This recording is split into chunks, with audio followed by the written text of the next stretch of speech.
मानकर frozen shoulder pain होची कि जेमती कि अधिकांश लेडीज मानकर फ्रोजन शोल्डर पेन बाहरी थाए जेमती कि एटू पेन हबो हाथ पूरा झिमझिम हे कि करंट मारला भलिया लागे। तो सेति पय मु आपण मानक पय गोटे एक्सरसाइज आनिछि आपण माने प्रत्येक दिन 5 मिनिट लेखा करिवे देखिबे आपण को पेन कमिया को लागिवो। से कोन करिवे गोटे ओढणी नेबे आपण पिठी पछपटे रखिबे तापरे सामना को आनिबे आपण माने हाथ पूरा सीधा करिवे सीधा करके एमती हाथ ऊपर को उठेबे एठी क्रॉस करिवे क्रॉस करकिना ए पछरे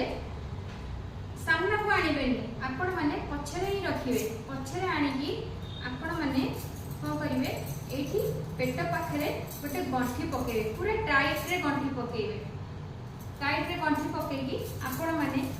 5 रु 10 मिनिट जदि आपन को पेन होथुबो 5 मिनिट फास्ट करिवे तापरे धीरे धीरे 10 मिनिट नेखा करिवे देखिबे आपन करे ए शोल्डर पेन कमिया को लागिवो। भलो लागिथिले ए टिप्स पय मते फॉलो करिवे।